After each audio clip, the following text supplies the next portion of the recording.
Hi everyone, I am back again with another vlog. For this video, I am going to read the highest rated book and the lowest rated book on my Goodreads TBR. I've seen videos like this around and I always wanted to do it, so let's do it today. I'm going on my want to read list. These are generally all books that I physically own. I tend to put on my want to read list on Goodreads only books that I own so I can keep track of my physical TBR. I do have like a mental TBR as well. I just don't put it on my Goodreads. I'm gonna sort this by average rating. I'm not gonna actually pick the lowest. I'm just gonna pick one of the lowest that I'm most interested in. So I see Strands of Bronze and Gold and Juliet Immortal. However, for this video, I'm going to pick The Ones We're Meant to Find by Joan He. The average rating is 3.56 on Goodreads, and I'm gonna pick this one because it was one of my anticipated reads of 2021, and I'm trying to read all those books that were anticipated reads, and I'm gonna just read the other two next year for another vlog because these have been on my TBR for so long. So maybe I'll do a oldest books on my TBR vlog again. But for this one, I'm gonna read The Ones We're Meant to Find. And here it is. The main reason why I bought this book was because of the cover. That's it. It's sci-fi. It's about two sisters in a futuristic world that was destroyed by climate change. So yeah, maybe I don't think I will love it because it's sci-fi, but we'll see. For the highest rated, let's see which one it is. Okay, so my highest rated one is The War on Women. This is a nonfiction. I'm gonna go with The Nightingale. Nightingale is 4.6 and it's about two sisters again. Here it is. I'm so excited for this book. And I can't believe I'm deciding two books about two sisters. I think that's a great idea and I hope I love this book. I've always wanted to read something by this author, and it's historical fiction set in World War II. It's about, as I said, two sisters. It's about women during the war, the role that they had during the war that is often underappreciated. So yeah, I'm so excited to read this one. And yeah, here they are. I'm gonna start with this one and hopefully I love it. Hi everyone, today is the first day of reading The Nightingale. I am, I think 40% through. I'm reading it on Libby. I also have the physical book, it's downstairs. So sometimes I'm just listening to it and sometimes I listen and read at the same time. That's how I like to read books. So I started this book last night and I immediately got into the story. I love when an author's writing really captures you and gets you into the story immediately. And I haven't gotten distracted. I really am following everything. Like sometimes when a book is slow and boring, my mind drifts off and I get distracted, but this one is really good and it's a World War II story. It's about two sisters in France in the 1940s. We do have a two timeline thing going on. So the first chapter is actually set in the 90s, 1995, I think. And there's an old woman. We don't know who she is yet, if she's one of the sisters or someone else, but I'm curious to know who that person is. And yeah, and the timeline in the past during the World War, we see the war starting, one of the sisters' husbands going off to war. She has a daughter, and the age difference between the two sisters is pretty big. It's like 10 years. And the younger sister is obviously more of a rebel, and she will not tolerate anything a Nazi says to her. But she obviously, so far, has gotten away with a lot because she's a beautiful young woman. But now they are separated and things are happening. So I don't want to talk a lot about it because I don't want to spoil anything, but I'm pretty sure I'm going to finish this tomorrow. Those are my thoughts at the moment. I am crying. I never cry reading books, so this is the first. But I finished the book and I'm going to calm down and give you my thoughts. I am coloring, by the way. I was listening and I just started crying. So I finished The Nightingale and I completely understand why it's over 4.5 stars on Goodreads. This was great.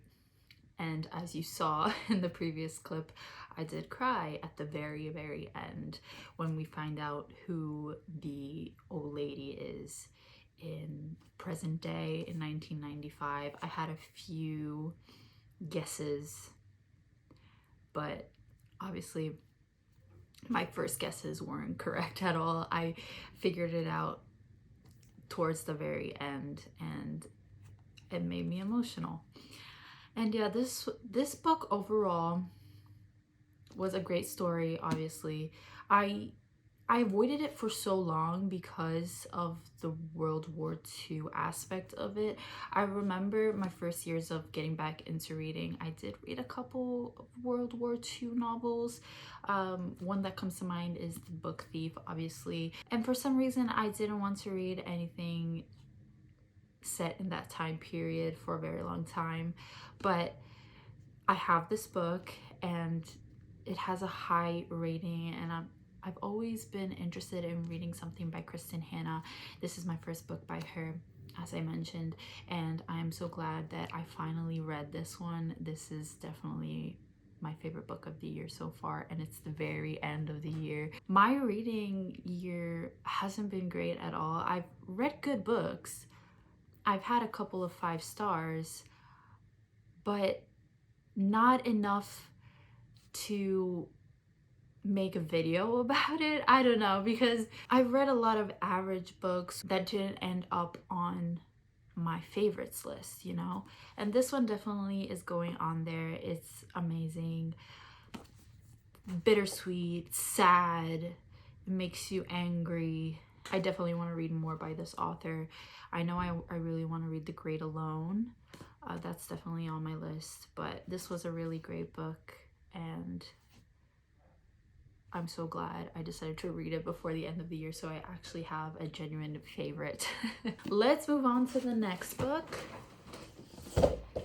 which I'm gonna start today, but obviously I don't know how much I'm gonna read because I'm going to go to the gym now. This is the lowest rated book on my Goodreads, so the books that are on my Goodreads, this is one of the lowest, if not the lowest, and I want to know why, because this was one of my anticipated reads of, I think, 2021, and the cover is gorgeous. I cannot get over how gorgeous this cover is. It's a science fiction. I'm not a big science fiction girl, so we'll see. And I'll update you guys once I've read enough to know what's going on. Also, I wanted to mention something before we move on to the next book. I have no complaints about this at all. Some things were frustrating. For example, Isabel was acting very suspicious sometimes, and I was like, girl, you have to be better at that. Learn how to be less suspicious because they're gonna catch you. And yeah, overall I was anticipating things, but it still made me very emotional. And also at the very end, the whole situation with Ari, that was really, really sad. I'm not gonna spoil anything, but if you read this book, you know. I'm glad that at the very, very end, that other thing happened. But I know I'm being very vague because I'm trying not to spoil. But yeah, I really love this book, and that's it. I'll talk to you guys when I have thoughts on the other one. Reading update. I am almost done with The Ones We're Meant to Find, and so far I am confused. So I knew this was going to be a little bit more complicated for me because it's sci-fi and I tend to not enjoy sci-fi, or at least not understand it as much because there's a lot of science talk, right? So it is a little bit confusing, especially one of the sisters chapters, Casey. She's a STEM girly. Everybody's looking to her for answers to help the climate change crisis that's going on. So let's start from the beginning. From what I've understood, we live in a future setting where obviously climate change has pretty much destroyed the world, and we have these eco cities where the people who have done less damage to the world live. So it's a very like not classes, like elitist, I don't know, but the people who have done less, the families who have done less damage to the world live in these eco cities. And the higher you live, you know, the more important you are. Obviously the two sisters are very important. They live up here, and they are actually the daughters of, I think, the founders of these eco cities. And the sisters' names are Casey and Celia. Casey lives in the eco city and is trying to find a solution to this crisis, right? But we have this other point of view, Celia's or C's point of view, where she is lost, I think, on an island with no one around, and the only thing that she remembers is that she has a sister and she has to go find her. So we have 2 points of views, and we alternate between them, and there are a lot of twists and turns. It's not like a murder mystery, but there are reveals that I won't tell you. I have to say, I am pretty confused while reading this book. I feel like in comparison to the Nightingale, I don't know everything that is going on, and my mind is drifting off once in a while. So that's the big difference here between the 2 books. The Nightingale kept my attention the whole time, and I absolutely love that book, as I mentioned. This one, I'm finding it harder. So I'm gonna just finish this book, reflect, maybe watch a summary, read a summary or 2 or reviews to like see if I missed anything, and give you my final thoughts.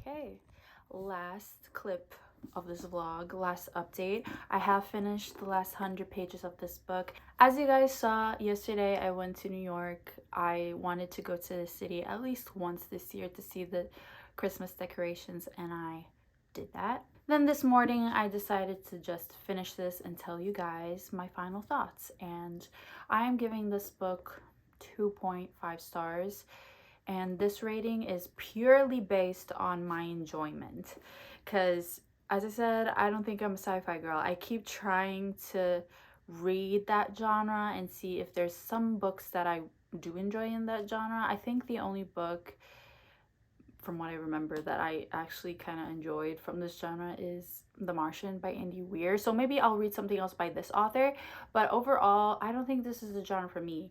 I realized that I tend to enjoy either regular fiction or historical fiction, not too far in the past, but like the 20th century, 19th century. I like family stories. I like sad stories, bittersweet stories, sad stories that end in happy endings. I tend to like those stories, and this is about family, but as I said, apart from that sci-fi element, it didn't make me feel anything. One of the sisters, Casey, was very, very cold. I did enjoy C's point of view more, I've noticed, because there was that mystery element to it and there was less sci-fi-esque. But overall, there wasn't like that family warmth. I don't know. I felt like Casey was like so cold, and I get it, I guess. But it was just not for me. And also the ending was very ambiguous. I don't hate ambiguous endings. I just want those type of endings to make me think, and this one didn't make me think that much, reflect, I guess. Like, I didn't care, I have to say, that much. But again, that's me. So yeah, if you do like sci-fi, try this out. I don't think I am the right person to judge it objectively, I guess. I don't know how else to say it, but the ending was it was okay. The twists were okay. At least the first one I thought was very interesting. So I did end up reading the highest and lowest rated books on my Goodreads TBR, and I have to say that I agree with everyone who says that The Nightingale is great, because I clearly enjoyed it. I gave it 5 stars, and this one I gave 2.5 stars. I understand why people might not love it, because maybe a lot of people are like me that I'll purely picked this book up because of the cover. I don't know, and we're expecting something else. But yeah, those are my final thoughts, and I am glad that I found a favorite. So yeah, I hope you enjoyed this video, and I'll talk to you guys in my next one. Bye.